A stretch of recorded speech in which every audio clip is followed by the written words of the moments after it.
दोस्तों तो आज पिरामिड टेक्नोप्लास्ट आईपीओ की अलॉटमेंट होने वाली है। तो आज के वीडियो में हम जानेंगे कि आईपीओ के अलॉटमेंट को आपको कहां और कब चेक करना है। इसके साथ ही बाकी के जो मेन बोर्ड आईपीओस हैं उनके ग्रे मार्केट प्रीमियम देखेंगे कि अभी इनका प्रीमियम कितने पे ट्रेड कर रहा है और आईपीओ से कितना प्रॉफिट हो सकता है। और साथ में विष्णु प्रकाश आईपीओ के करेंट सब्सक्रिप्शन देखेंगे कि आईपीओ अब तक कितना सब्सक्राइब हुआ है। तो चलिए वीडियो को शुरू करते हैं। लेकिन अगर आपने चैनल अब तक सब्सक्राइब नहीं किया है तो चैनल को सब्सक्राइब कर लें और साथ में वीडियो को भी लाइक कर दें। पिरामिड टेक्नोप्लास्ट आईपीओ के डिटेल्स देखें तो आईपीओ क्लोज हो चुका है। आईपीओ में फेस वैल्यू 10 रुपये पर शेयर है और बुकिंग प्राइस 166 रुपये रखा गया है। लॉट साइज 90 शेयर्स का है। आईपीओ के इशू साइज की बात करें तो आईपीओ 153.05 करोड़ का है। यहाँ पर 91.30 करोड़ रुपए के फ्रेश इशू हैं और 61.75 करोड़ का ऑफर फॉर सेल रखा गया है। और ये एक मेन बोर्ड आईपीओ है तो कंपनी बीएससी और एनएससी पे लिस्ट होने वाली है। पिरामिड टेक्नोप्लास्ट आईपीओ का अलॉटमेंट 25 अगस्त यानी कि आज ही होने वाली है और लिस्टिंग 30 अगस्त को होगी। तो चलिए देख लेते हैं कि आईपीओ के अलॉटमेंट को कहाँ चेक करना है। पिरामिड टेक्नोप्लास्ट आईपीओ का official registrar big share services private limited है। तो मैं आपको इसका लिंक वीडियो के डिस्क्रिप्शन में दे दूंगी, वहां से जाकर आप आईपीओ के अलॉटमेंट को चेक कर सकते हैं। अब आईपीओ के अलॉटमेंट टाइम की बात करें कि आईपीओ का अलॉटमेंट कब आने वाला है, तो जनरली जो आईपीओ का अलॉटमेंट प्रोसेस है वो तो पहले ही शुरू हो जाता है। लेकिन जब अलॉटमेंट प्रोसेस पूरी तरह से कंप्लीट कर ली जाती है तब इनके वेबसाइट पर आपको अलॉटमेंट देखने को मिलती है। तो शाम 7 बजे के बाद कभी भी आईपीओ का अलॉटमेंट आ सकता है। लेकिन बैंक की ओर से मैसेज काफ़ी सारे लोगों के पास पहले ही आ जाता है जिनमें उनके पैसे डेबिट या क्रेडिट होने का मैसेज होता है। तो अगर आपका जो ब्लॉक अमाउंट था वो डेबिट होने का मैसेज आ रहा है तो इसका मतलब है कि आपको आईपीओ की अलॉटमेंट मिल चुकी है। तो इस तरह आईपीओ के अलॉटमेंट को चेक करने से पहले भी आप काफ़ी बार पता कर लेते हैं कि आपको आईपीओ की अलॉटमेंट मिली है या फिर नहीं मिली है। तो चलिए अब ग्रे मार्केट प्रीमियम देख लेते हैं। पिरामिड टेक्नोप्लास्ट आईपीओ के ग्रे मार्केट प्रीमियम देखें तो इसका अभी ग्रे मार्केट में प्रीमियम 22 रुपये पे ट्रेड कर रहा है और आईपीओ में बुकिंग प्राइस 166 रुपये है। तो इसका मतलब है कि आईपीओ की लिस्टिंग आपको 188 के अराउंड देखने को मिल सकती है। आईपीओ में लॉट साइज 90 शेयर्स का है और अभी इसका करेंट प्रीमियम 22 पे ट्रेड कर रहा है। तो इसका मतलब है कि इस आईपीओ से 1980 रुपये आपको एक लॉट के ऊपर प्रॉफिट देखने को मिल सकता है। तो इस आईपीओ से आपको 13% का लिस्टिंग गेन देखने को मिल सकता है। वैसे आईपीओ का साइज काफ़ी छोटा है लेकिन इसमें क्यूआईबी ज़्यादा इंटरेस्टेड देखने को नहीं मिले, तो इसके कारण आईपीओ की लिस्टिंग बहुत अच्छे प्राइस पर होने की उम्मीद नहीं है। और अभी मार्केट भी हमें गिरते हुए देखने को मिल रहा है। तो अगर आगे मार्केट में गिरावट नहीं आती है तो आईपीओ की लिस्टिंग आपको थोड़े से और अच्छे प्राइस के ऊपर देखने को मिल सकती है। लेकिन अगर मार्केट में आगे भी गिरावट जारी रहती है तो फिर आईपीओ से अच्छे प्रॉफिट नहीं मिलेंगे। तो चलिए बात कर लेते हैं एरोफ्लेक्स इंडस्ट्री आईपीओ के बारे में। एरोफ्लेक्स इंडस्ट्री आईपीओ के बारे में बात करें तो ये आईपीओ कल ही क्लोज हुआ है। आईपीओ में फेस वैल्यू 2 रुपये पर शेयर है और बुकिंग प्राइस 108 रुपये रखा गया है। लॉट साइज 130 शेयर्स का है। आईपीओ का इशू साइज 351 करोड़ रुपए का है। यहाँ पर 162 करोड़ रुपए के फ्रेश इशू हैं और 189 करोड़ रुपए का ऑफर फॉर सेल रखा गया है। और ये एक मेन बोर्ड आईपीओ है तो कंपनी बीएससी और एनएससी पे लिस्ट होने वाली है। इस आईपीओ का अलॉटमेंट 29 अगस्त यानी कि ट्यूसडे को होने वाली है और लिस्टिंग 31 अगस्त को होगी। अगर इस आईपीओ के सब्सक्रिप्शन फिगर को देखें तो आईपीओ में हमें काफ़ी बढ़िया सब्सक्रिप्शन फिगर देखने को मिला था और आईपीओ 97 टाइम से भी ज़्यादा सब्सक्राइब हुआ। तो आईपीओ 97.11 टाइम सब्सक्राइब हुआ है। अगर क्यूआईबीज की बात करें तो क्यूआईबीज ने इस आईपीओ में सबसे ज़्यादा पैसा लगाया और क्यूआईबीज पोर्शन में आईपीओ 194.73 टाइम सब्सक्राइब हुआ है। अगर एचएनआईज की बात करें तो एचएनआईज पोर्शन में भी आईपीओ में अच्छे रिस्पांस देखने को मिले हैं और एचएनआईज पोर्शन में आईपीओ 126.13 टाइम सब्सक्राइब हुआ है। रिटेल पोर्शन में आईपीओ 34.41 टाइम और अदर पोर्शंस में आईपीओ 28.52 टाइम सब्सक्राइब हुआ है। तो कल आईपीओ में काफ़ी अच्छा हमें सब्सक्रिप्शन फिगर देखने को मिला है। तो चलिए अब ग्रे मार्केट प्रीमियम देख लेते हैं। एरोफ्लेक्स इंडस्ट्री आईपीओ के ग्रे मार्केट प्रीमियम देखें तो कल जहां इसका प्रीमियम 70 से 72 रुपये पे ट्रेड कर रहा था वो अभी फिर से हमें 68 रुपीज़ के ऊपर देखने को मिल रहा है और आईपीओ में बुकिंग प्राइस 108 रुपये है। तो इसका मतलब है कि आईपीओ की लिस्टिंग 176 के अराउंड आपको देखने को मिल सकती है। आईपीओ में लॉट साइज 130 शेयर्स का है और अभी इसका करंट प्रीमियम 68 पे ट्रेड कर रहा है। तो इसका मतलब है कि इस आईपीओ से 8,840 आपको एक लॉट के ऊपर प्रॉफिट मिल सकता है। तो इस आईपीओ से आपको 63% करीब लिस्टिंग गेन मिल सकता है।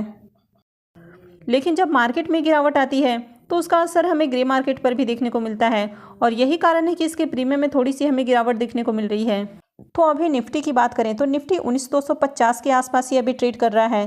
तो अगर आगे 19,250 के लेवल को तोड़ता है तो मार्केट में एक बड़ा करेक्शन देखने को मिल सकता है। तो इसी कारण जो ग्रे मार्केट में फियर है वो भी थोड़ा सा हमें देखने को मिल रहा है।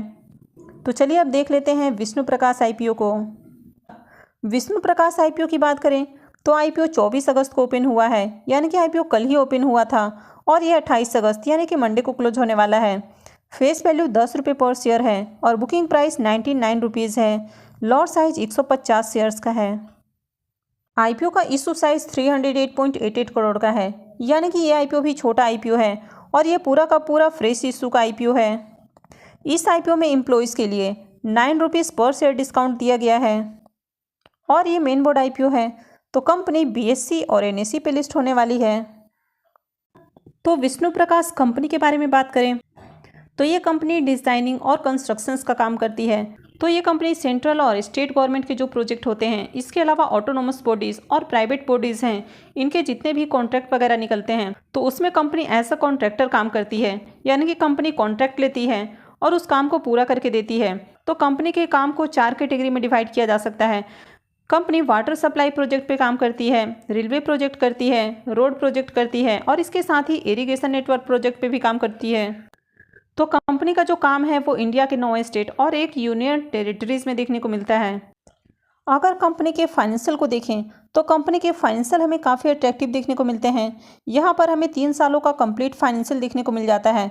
कंपनी के एसेट की बात करें तो यहाँ पर हमें अच्छी ग्रोथ देखने को मिल रही है। कंपनी के रेवेन्यू की बात करें तो इसका रेवेन्यू भी बढ़ते हुए देखने को मिल रहा है और कंपनी के प्रॉफिट आफ्टर टैक्स देखें तो कंपनी का जो प्रॉफिट है वो हर साल हमें डबल से भी ज़्यादा होते हुए देखने को मिलता है।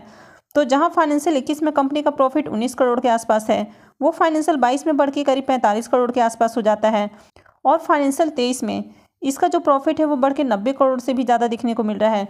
तो हर साल इसका जो प्रॉफिट है वो 2 गुना से भी ज़्यादा हो जा रहा है। तो कंपनी काफ़ी बढ़िया प्रॉफिट बना रही है। अगर नेटवर्थ की बात करें तो इसके नेटवर्थ भी बढ़ते हुए देखने को मिल रहे हैं।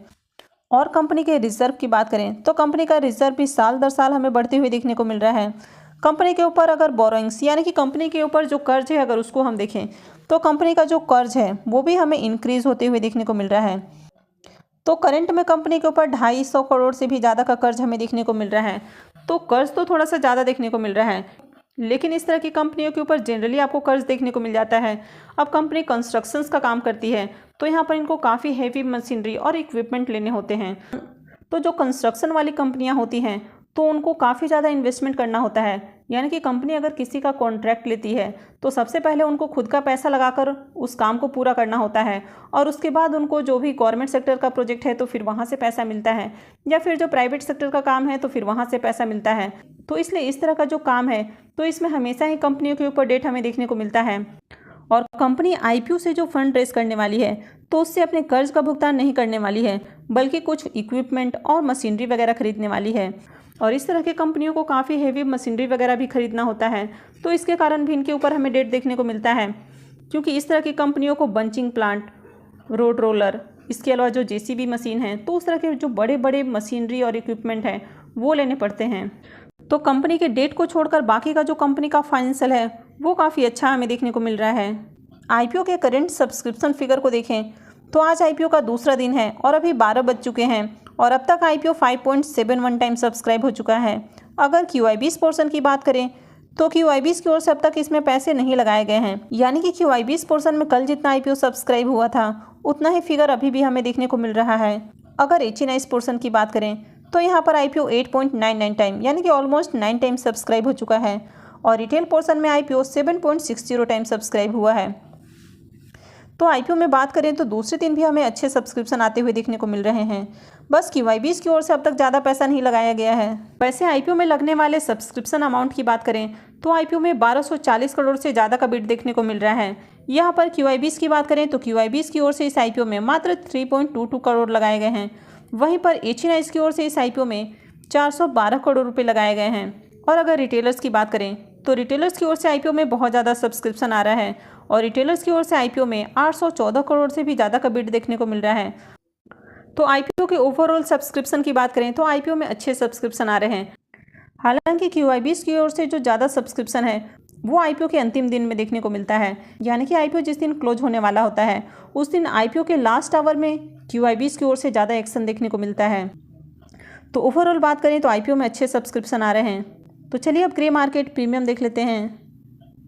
विष्णु प्रकाश आईपीओ की बात करें तो इसका ग्रे मार्केट में प्रीमियम अभी हमें 54 रुपये के ऊपर देखने को मिल रहा है। तो इसका प्रीमियम कंटिन्यू 52 से 54 रुपये के ऊपर देखने को मिल रहा है और आईपीओ में लॉट साइज 150 शेयर्स का है। तो इसका मतलब है कि इस आईपीओ से 7,800 रुपये आपको एक लॉट के ऊपर प्रॉफिट देखने को मिल सकता है। तो इसका मतलब है कि इस आईपीओ से 54% करीब आपको लिस्टिंग गेन देखने को मिल सकता है। तो इसका प्रीमियम वैसे तो काफ़ी अच्छे प्राइस पे ट्रेड कर रहा है, तो इस आईपीओ में अप्लाई किया जा सकता है। लेकिन यहाँ पर मार्केट में आज हमें गिरावट देखने को मिल रही है। मार्केट में इवन की कल से ही आपको गिरावट देखने को मिल रही है। तो मार्केट अपने सपोर्ट के आसपास ट्रेड कर रहा है। तो मार्केट में अगर आगे आपको गिरावट देखने को मिलती है तो मार्केट में एक बड़ा करेक्शन देखने को मिल सकता है। तो इसके कारण आईपीओ की लिस्टिंग हमें इफेक्टेड देखने को मिलती है। हालांकि जब किसी आईपीओ की मार्केट में बहुत अच्छी डिमांड होती है तो आईपीओ में गिरावट के बावजूद भी आईपीओ की लिस्टिंग अच्छे प्राइस के ऊपर देखने को मिलती है। तो इस आईपीओ में अप्लाई करना है या फिर नहीं करना है, तो इसका डिसीजन हम आईपीओ के डे टू क्लोजिंग के बाद ही लेंगे, यानी कि इस आईपीओ में मंडे को अप्लाई करना ज़्यादा सही है। तो आई होप कि आपको ये जानकारी अच्छी लगी होगी। तो अगर आपने वीडियो को अब तक लाइक नहीं किया है तो वीडियो को लाइक कर दें और वीडियो को अंत तक देखने के लिए आप सबका बहुत बहुत धन्यवाद।